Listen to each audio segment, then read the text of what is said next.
ಸ್ನೇಹಿತರೆ, ಟ್ರೂಸ್ಟಾಟ್ ವತಿಯಿಂದ ಹೇಮಶೇಖರ್ ಅವರಿಂದ ಸ್ವಾಗತ ಮತ್ತು ಶುಭೋದಯಗಳು.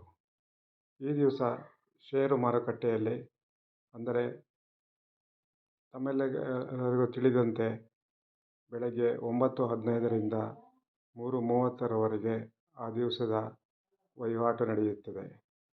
ವಹಿವಾಟು ನಡೆದ ನಂತರ ಅದರ ಅಂತಿಮ ದರವನ್ನು ಇಲ್ಲಿಯವರೆಗೆ 3 ಗಂಟೆಯಿಂದ 3:30 ಅಂದರೆ 3:30ವರೆಗೆ ಅಂದರೆ ಅರ್ಧ ಗಂಟೆಯಲ್ಲಿ ಆಗುವ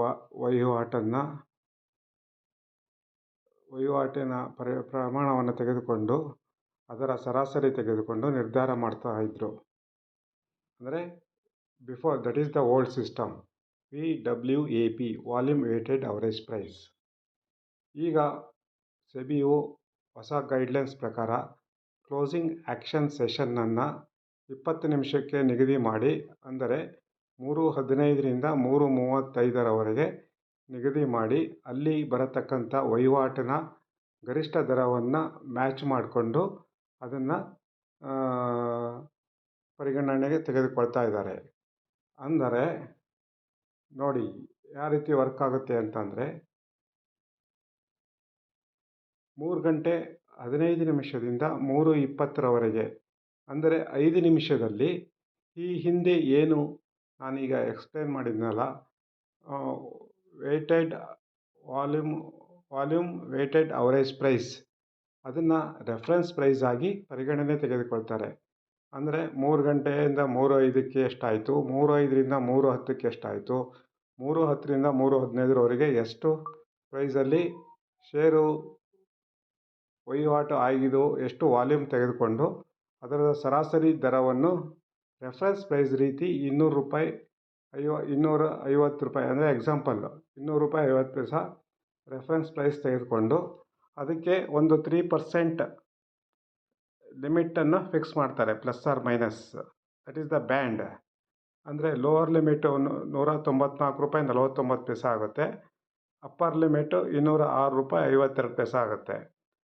so acceptable order range is 194.49 to 206.52. ಇದರಲ್ಲಿ ನೆಕ್ಸ್ಟ್ 3:25ರಿಂದ 3:30ರವರೆಗೆ only limit orders are allowed, market orders frozen. ಅಂದರೆ ಲಿಮಿಟ್ ಆರ್ಡರ್ಸ್ ಮಾತ್ರ ಇದರಲ್ಲಿ ಅಕ್ಸೆಪ್ಟ್ ಮಾಡ್ಕೊಂಡಾಗ ಇಲ್ಲಿ ನೋಡಿ ₹206 ಅಂದರೆ ಅಪ್ಪರ್ ಲಿಮಿಟ್ 5,000 ಕ್ವಾಂಟಿಟಿ, ₹203 8,000 ಕ್ವಾಂಟಿಟಿ. ಈ ಆರ್ಡರ್ಸ್ ಬಂದಾಗ ಇದನ್ನು ಎಕ್ಸಿಕ್ಯೂಟ್ ಆಗ್ತವೆ. ಬೈ ಕ್ವಾಂಟಿಟಿ, ಸೆಲ್ ಕ್ವಾಂಟಿಟಿ ₹201, ಹೀಗೆ ₹195ವರೆಗೂ ಅಂದರೆ ಲೋವರ್ ಲಿಮಿಟ್ವರೆಗೂ ಮಾತ್ರ ಆರ್ಡರ್ಸ್ ಎಕ್ಸೆಪ್ಟ್ ಆಗುತ್ತೆ. Windows closes randomly between 3:28 PM to 3:30 PM. ನೋಡಿ, ಇಲ್ಲಿ 2 ನಿಮಿಷದಲ್ಲಿ ರ್ಯಾಂಡಮ್ ಆಗಿ ಯಾವುದೋ ಒಂದು ದರದಲ್ಲಿ ಅಲ್ಲಿ ಬಂದಂತಹ ಗರಿಷ್ಠ ದರದಲ್ಲಿ ಮಾರ್ಕೆಟ್ ಕ್ಲೋಸ್ ಆಗುತ್ತೆ. ಇಲ್ಲಿ ಏನು ಮಾಡುತ್ತೆ, 3:30 to 3:35 PM exchange matches orders to find single equilibrium price. ಈಗಾಗಲೇ ಟ್ರೇಡ್ ಆದಂತಹ ಪ್ರೈಸನ್ನು ಬೈ ಕ್ವಾಂಟಿಟಿ, ಸೆಲ್ ಕ್ವಾಂಟಿಟಿ, ಅದರಲ್ಲಿ ಎಕ್ಸಿಕ್ಯೂಟಬಲ್ ಆರ್ಡರ್ ಅಂದರೆ ಮಿನಿಮಮ್ ಕ್ವಾಂಟಿಟಿ 14,000 ಶೇರ್ಸನ್ನು, ಅಂದರೆ ಮ್ಯಾಕ್ಸಿಮಮ್ ಶೇರ್ಸನ್ನು ಅದು ಕನ್ಸಿಡರ್ ಮಾಡಿ ಅದರದ್ದು ಕ್ಯುಮ್ಯುಲೇಟಿವ್ ಆರ್ಡರ್ಸ್, ಎಕ್ಸಿಕ್ಯೂಟಬಲ್ ಆರ್ಡರ್ ಕ್ವಾಂಟಿಟಿನ 28,000ವರೆಗೂ ಅದನ್ನು ತೆಗೆದುಕೊಂಡು equilibrium price ₹200, maximum volume executes 28,000 contracts ಅಂತ ಆ ದಿನದ ವಹಿವಾಟಿನ ಅಂತಿಮ ದರವನ್ನು ಘೋಷಣೆ ಮಾಡುತ್ತೆ ಸೆಬಿ. ನೋಡಿ, ಒಂದು ವಿಚಿತ್ರ ಅಂದರೆ ಇಲ್ಲಿ 2 ನಿಮಿಷದಲ್ಲಿ ರ್ಯಾಂಡಮ್ ಆಗಿ Windows closes randomly between 3:28 to 3:30 PM ಅಂತ ಇದೆ. ಆ ಒಂದು ಸಮಯದಲ್ಲಿ ಇವರು ಏನು ಮಾಡಿದರು ನೋಡಿ, ಅದಾದ ನಂತರ ಆಗಸ್ಟ್ 13, ಅವತ್ತು ವಾರದ ಕೊನೆಯ ದಿನ ಅಂದರೆ ಗುರುವಾರ, ಅವತ್ತೇನಾಯಿತು ಅಂತಂದರೆ ಇಲ್ಲಿ 3:15ರಿಂದ 3:30ರವರೆಗೆ ನೋಡಿ, ಲಾಸ್ಟ್ ಮಿನಿಟಲ್ಲಿ 220 ಪಾಯಿಂಟ್ ಸ್ಪೈಕ್ ಆಗಿದೆ. ನೋಡಿ, 3 ಗಂಟೆ 29 ನಿಮಿಷಕ್ಕೆ ಎಷ್ಟಿತ್ತು, 77,860 ಇತ್ತು ಸೆನ್ಸೆಕ್ಸು. 3 ಗಂಟೆ 30 ನಿಮಿಷಕ್ಕೆ ಅಂದರೆ 3:29ರಿಂದ 3:30ಕ್ಕೆ 78,081ಕ್ಕೆ ಸ್ಪೈಕ್ ಆಯಿತು 220 ಪಾಯಿಂಟು. ಅಲ್ಲಿ ಏನಾಯಿತು ಅಂತ ಅಂದರೆ last minute price moves can change day's story, ಅಂದರೆ ಪಾಸಿಟಿವ್ ಆಗಿ ಬಂದಿದೆ ಅಂತ ಅನಿಸುತ್ತೆ ಅವತ್ತು ಮಾರ್ಕೆಟು. ಆದರೆ ಅದು ಅಲ್ಲ. ಅಲ್ಲಿ ಏನಾಯಿತು ಅಂತ ಅಂದರೆ ನೋಡಿ, ಇವರು ಏನಿದ್ದಾರೆ ಕ್ಯಾಪಿಟಲ್ ಮಾರಿಷಸ್ ಇನ್ವೆಸ್ಟ್ಮೆಂಟ್ ಲಿಮಿಟೆಡ್ ಮತ್ತು Mansi share and stock broking private limited, ಇವೆರಡು ಕಂಪ್ನಿಯವರು ಆ ಒಂದು 2 ನಿಮಿಷದಲ್ಲಿ ಒಬ್ಬರು ಅಗ್ರೆಸಿವ್ ಬೈ ಆರ್ಡರ್ಸನ್ನು ಕೊಟ್ಟರು. ಕ್ಯಾಪಿಟಲ್ ಮಾರಿಷಸ್ನವರು ಸಂಸ್ಥೆಯವರು, ಮಾನ್ಸಿ ಶೇರ್ನವರು ಅಗ್ರೆಸಿವ್ ಸೆಲ್ ಆರ್ಡರ್ಸ್ ಕೊಟ್ಟು ಒಟ್ಟಾಗಿ ಎಸ್ಟಿಮೇಟೆಡ್ ರಾಂಗ್ಫುಲ್ ಗೇನ್ 2,96,00,000 ಗೇನ್ ಮಾಡಿದರು ಕ್ಯಾಪಿಟಲ್ ಅವರು. ಮಾನ್ಸಿ ಶೇರ್ನವರು 72 ಲಕ್ಷವನ್ನು ಗೇನ್ ಮುಖಾಂತರ ಆ ಒಂದು ಸಿಸ್ಟಮ್ನ ಅಡ್ವಾಂಟೇಜ್ ತೆಗೆದುಕೊಂಡು ಒಟ್ಟು 3,68,00,000 ಅವರು ಗೇನ್ ಮಾಡಿದರು. ಇದರಲ್ಲಿ ಸಮ್ಮರಿಯಾಗಿ ಹೇಳಬೇಕು ಅಂತಂದರೆ, ನಾವು ರಿಟೇಲ್ ಇನ್ವೆಸ್ಟರ್ಸ್ ಅಂದರೆ ಏನು ಚಿಲ್ಲರೆ ಹೂಡಿಕೆದಾರರು ಏನು ಇದ್ದೀವಲ್ಲ ನಾವು, ಅವು ಭಾಳ ಹುಷಾರಿಂದ ಇರಬೇಕಾಗುತ್ತೆ. ಅಂದರೆ ಈ ರೀತಿ ಆಗುವಂತಹ ಮೋಸಗಳನ್ನು ನಾವು ಸ್ಟಾಪ್ ಲಾಸ್ ಮುಖಾಂತರ ನಮ್ಮ ಬಡ್ಜೆಟನ್ನು ನಾವು ಪ್ರೊಟೆಕ್ಟ್ ಮಾಡ್ಕೋಬಹುದು. ನೋಡಿ, ಈಗ ಇತ್ತೀಚೆಗೆ ಸೆಬಿ ಗೈಡ್ಲೈನ್ಸ್ ಪ್ರಕಾರ ಒಟ್ಟು 100ರಲ್ಲಿ 87.7% ಜನ ಅಂದರೆ ಚಿಲ್ಲರೆ ಹೂಡಿಕೆದಾರರು ಅವರು ತಮ್ಮ ದುಡ್ಡನ್ನು ಕಳೆದುಕೊಂಡಿದ್ದಾರೆ. ಆ ಕಳೆದುಕೊಂಡ ಮೊತ್ತ 91,685 ಕೋಟಿ ರೂಪಾಯಿಗಳಾಗಿರುತ್ತವೆ. ಅಂದರೆ ಇದು 25 ಮತ್ತು 26 ಸಾಲಿನ ಅಂಕಿಅಂಶಗಳನ್ನು ಬಿಡುಗಡೆ ಮಾಡಿರ್ತಾರೆ.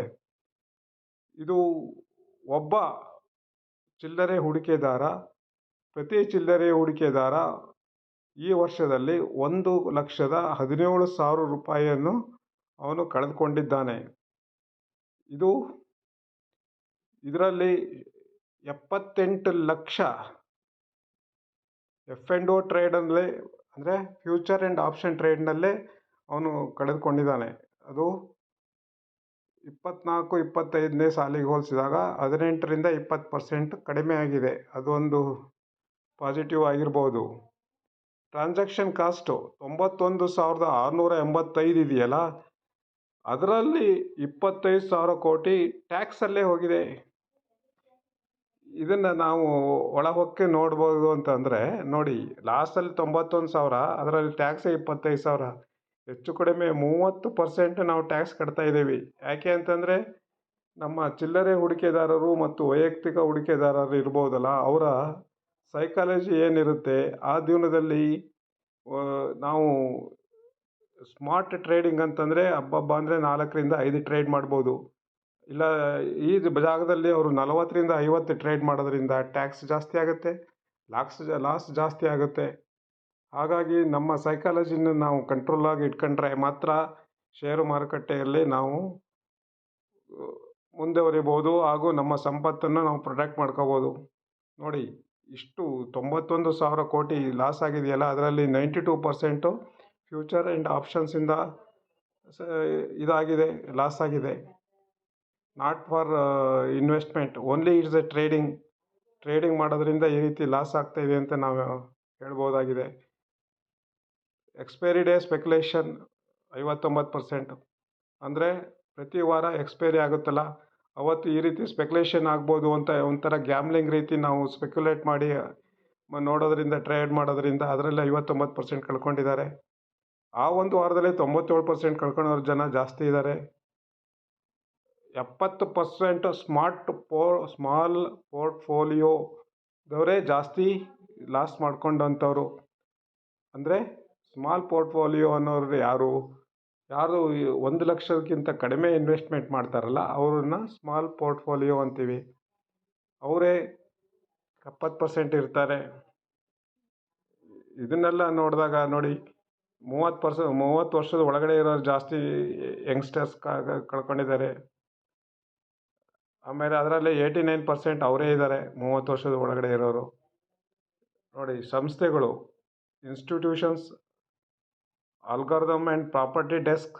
ಆಲ್ಗಾರಿದಮ್ ಅಂತಂದರೆ ಕಂಪ್ಯೂಟರ್ನಲ್ಲಿ ಪ್ರೋಗ್ರಾಮಿಂಗ್ ಮಾಡಿ ಆ ಪ್ರೋಗ್ರಾಮ್ನಲ್ಲಿ ಇಂತಿಷ್ಟು ರೇಟ್ ಬಂದರೆ ಸೇಲ್ ಮಾಡು, ಇಂತಿಷ್ಟು ರೇಟ್ ಬಂದರೆ ಆಟೋಮೆಟಿಕ್ಕಾಗಿ ಖರೀದಿ ಮಾಡು, ಅಂದರೆ GTT ರೀತಿ ಮಾಡೋದರಿಂದ ಅಂಥ ಸಂಸ್ಥೆಗಳು 44,000 ಕೋಟಿ ರೂಪಾಯಿ ಪ್ರಾಫಿಟ್ ಮಾಡಿದ್ದಾರೆ. ಹಾಗಾಗಿ ನಮ್ಮ ಸಜೆಷನ್ ಅಂದರೆ understand the risk before you trade, use stop loss and proper risk management, don't over trade. ಈಗಾಗಲೇ ಹೇಳಿದೆ, ಓವರ್ ಟ್ರೇಡ್ ಮಾಡೋದ್ರಿಂದ ನಾವು 30% ಟ್ಯಾಕ್ಸೇ ಕಟ್ತಾ ಇದ್ದೀವಿ. Quality is better than quantity. Continuous learning is your best edge. ಒಂದು ಕಡೆ ಹೇಳ್ತಾರೆ ರಿಸರ್ಚ್ನವರು, 3 R's are very important. First is research, second is research, third is also research. So take your own research, don't take the guidelines. Have your own research and get the confidence. ಇಲ್ಲಿ ಒಂದು ನೆನಪಾಗುತ್ತದೆ, ದುರಾಸೆ ಯಾವ ರೀತಿ ನಮ್ಮನ್ನು ಹಾಳು ಮಾಡುತ್ತೆ ಅಂತ ಶರಣರೇ ಹೇಳಿದ್ದಾರೆ. ಹೊನ್ನು ಮಾಯ ಎಂಬುದು ಹೊನ್ನು ಮಾಯೆಯಲ್ಲ, ಹೆಣ್ಣು ಮಾಯ ಎಂಬುದು ಹೆಣ್ಣು ಮಾಯೆಯಲ್ಲ, ಮಣ್ಣು ಮಾಯ ಎಂಬುದು ಒಂದು ಮಾಯೆಯಲ್ಲ, ಮನದ ಮಂದಣ ಆಸೆಯೇ ಮಾಯೆ ಕಾಣ ಗುಹೇಶ್ವರ. ವಂದನೆಗಳು. Take care.